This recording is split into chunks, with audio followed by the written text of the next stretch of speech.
Welcome to decoding CSS and PMS environmental science की series के साथ मैं हूं सायरा नौरीन। और हम history of environmental thoughts and movements cover कर रहे थे और आज हम इसका नेक्स्ट टॉपिक करेंगे जो कि है आर फ्यूचर कॉमन। 1987 ये एक रिपोर्ट थी जो कि दी गई थी और हम इस रिपोर्ट का एवोल्यूशन देखेंगे। Birth of commission, as a result of that report एक कमीशन बनाया गया था। हम उस कमीशन को देखेंगे वो क्या कमीशन था, उस कमीशन का मैंडेट क्या था। देन एंड पे हम इस जो आर कॉमन फ्यूचर रिपोर्ट है इसका रिव्यू देखेंगे और इस रिपोर्ट को कैसे ऑर्गेनाइज़ किया गया था हम वो सारा कवर करेंगे। आर कॉमन फ्यूचर 1987 जो रिपोर्ट थी, ये इसको ब्रंटलैंड रिपोर्ट 1987 भी बोलते हैं और ये नॉर्वे की PM at that time doctor Gro Harlem Brundtland थी, उन्होंने प्रेजेंट की थी और उन्हीं के नाम की वजह से इसको ब्रंटलैंड रिपोर्ट भी बोला जाता है। और रिपोर्ट का एवोल्यूशन कैसे हुआ था कि जितने भी डेवलप्ड कंट्रीज़ थी, इंडस्ट्रियल रेवोल्यूशन के बाद जितनी भी डेवलप्ड कंट्रीज़ थी दे रिकग्नाइज के इंडस्ट्रियल रेवोल्यूशन की वजह से इन्वायरमेंटल इम्पैक्ट बहुत आ गया। तो तमाम कंट्रीज़ अपनी जो ग्रोथ था इंडस्ट्रियल ग्रोथ की वजह से इन्वायरमेंटल इम्पैक्ट्स को रिड्यूस करना चाहती थी और वो कुछ ऐसे मेजर्स लेना चाहती थी जिसकी वजह से उनकी ग्रोथ भी हिंडर ना हो और इन्वायरमेंटल इम्पैक्ट्स भी कम से कम हो। और ऑन द अदर हैंड जितने भी डेवलपिंग कंट्रीज थी they also want to enhance their growth, ठीक है, इंडस्ट्रियलाइज्ड सेक्टर की तरफ वो प्रोग्रेस करना चाहती थी। बट कोई ऐसा मेजर्स जो कि इन्वायरमेंटल इम्पैक्ट की वजह से इम्प्लीमेंट किया जाए तो वो उनको डिस्करेज कर रहा था, उनकी इकोनॉमिक ग्रोथ को स्टॉप कर रहा था। तो एज अ रिज़ल्ट वर्ल्ड ने सोचा कि हम एक ऐसा मेजर लें जिससे इन्वायरमेंटल इम्पैक्ट भी कम हो और इकोनॉमिक ग्रोथ भी स्टॉप ना हो। तो as a result of this United Nation इन तमाम चीज़ों को, इन तमाम इश्यूज़ को एड्रेस कर रही थी, ठीक है, ताकि वो economic growth plus social condition and environmental conditions को साथ साथ लेके चले। इस रिपोर्ट के अंदर वो तमाम चीज़ें जो हैं वो हाईलाइट की गई थी। As a result of that report फिर एक कमीशन बनाया गया था और ये कमीशन दिसंबर 1983 के अंदर बनाया था और इस कमीशन को इंडिपेंडेंट ऑफ यूनाइटेड नेशन बनाया गया था जिसका मेन पर्पस था कि वो इन्वायरमेंटल और डेवलपमेंटल प्रॉब्लम्स को रिकग्नाइज करेगी और उनके सोल्यूशन को फाइंड करेगी। इस कमीशन को ब्रेंटलैंड कमीशन भी बोला जाता है और मोर फॉर्मली जिसका नेम था वो world commission on environment and development WCED था। और इसकी जो फर्स्ट चेयरमैन थी वो नॉर्वे की जो हेड थी डॉक्टर ग्रो हेरलिम ब्रेंडन थी और जो वाइस चेयरमैन थे वो मंसूर खालिद थे।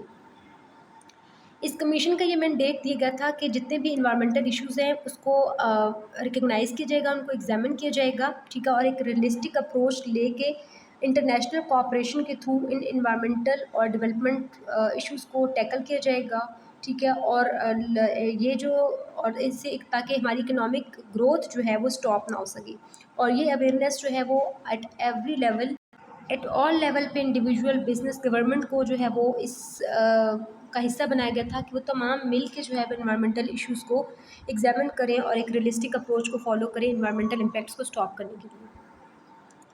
अगर हम इस रिपोर्ट का रिव्यू देखें तो इसके अंदर जिसका फर्स्ट रेवोल्यूशन था उसमें invention of its sustainable development था। सस्टेनेबल डेवलपमेंट का कॉन्सेप्ट दिया था और इसमें ये रिकग्नाइज किया गया था कि human actions and environment are inseparable. Human की एक्टिविटीज़ एनवायरनमेंट को इम्पैक्ट करती हैं।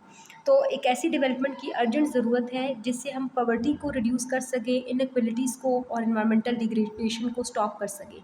और उन्होंने एक इस सस्टेनेबल डेवलपमेंट के लिए एक ग्लोबल एजेंडा को डिफ़ाइन किया था।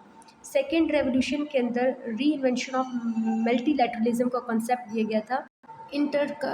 इसके अंदर इंटरनेशनल कोऑपरेशन के थ्रू सस्टेनेबल मतलब इंटरनेशनल कोऑपरेशन परस्यू किया गया था सस्टेनेबल डेवलपमेंट की फील्ड के अंदर।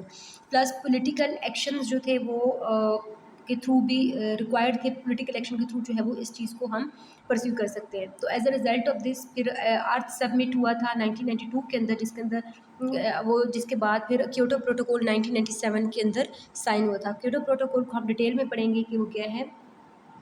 थर्ड रेवोल्यूशन जो थर्ड फेज़ था उसके अंदर invention of corporate social responsibilities, कुछ सोशल रिस्पॉन्सिबिलिटी सेट की गई थी ताकि हम इन्वायरमेंट और इकोनॉमिक डेवलपमेंट को एड्रेस कर सकें, लोगों के अंदर अवेयरनेस क्रिएट कर सकें। तो इसमें ट्रिपल बॉटम लाइन 3BL जिसे कहते हैं, पीपल प्लानट एंड प्रॉफिट, पर जॉन एल्किंटन 1994 के अंदर उसने ये हाईलाइट किया था ब्रंटन रिपोर्ट के अंदर ही।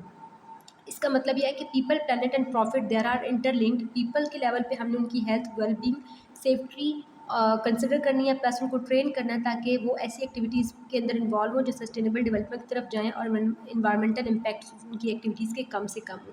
प्लैनेट के लेवल पे हमने कार्बन फुटप्रिंटिंग कम करनी है, वाटर रिसोर्सेज को प्रिजर्व करना है, एंड प्रॉफिट यानी कि इकोनॉमिक बैकग्राउंड की तरफ देखा जाए तो हमने एम्प्लॉयमेंट जनरेट करनी है ताकि पॉवर्टी और इनएक्वलिटीज़ को हम कम करें, इनोवेशन लानी है एंड सस्टेनेबल प्रोक्यूरमेंट करने हैं। और इस रिपोर्ट को ऑर्गेनाइज़ किया गया था 3 पार्ट्स के अंदर। पहले पार्ट के अंदर कॉमन कंसर्न्स को हाईलाइट किया गया था कि हमारा फ्यूचर थ्रेटन्ड है, हमें सस्टेनेबल डेवलपमेंट की तरफ मूव करना है, और इंटरनेशनल इकोनॉमी के रोल को हाईलाइट किया गया था। फिर कॉमन सेकंड पार्ट के अंदर कॉमन चैलेंजेस जो थे, लाइक पॉपुलेशन एक्सप्लोजन हो रहा है, ह्यूमन रिसोर्सेज डिप्लीट कर गए हैं, उनको जो है वो हाईलाइट हुआ। फूड सिक्योरिटी से रिलेटेड प्रॉब्लम्स थे।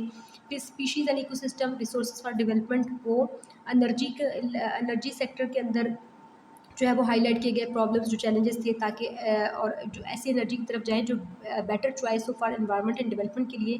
और इंडस्ट्री लेवल पे ये कंसर्न, ये चैलेंजेस थे कि हम कम रिसोर्सेज को यूज़ करके मैस प्रोडक्शन करा सकें। एंड थर्ड पार्ट के अंदर कॉमन एंडेवियर्स थे हमारे, उसमें ये था कि managing the commons, peace, security, development and environment, ठीक है। और जो टूवर्ड्स कॉमन एक्शन हो, proposal for institutional and legal changes, यानी कि जो कॉमन हमने कोशिश करनी है ताकि डेवलपमेंट को परस्यू कर सकें और जो है वो इन्वायरमेंटल इम्पैक्ट को कम कर सकें। This is all about today's lecture. Next video में हम इसका नेक्स्ट टॉपिक कवर करेंगे इंशाल्लाह। तब तक अल्लाह हाफिज़।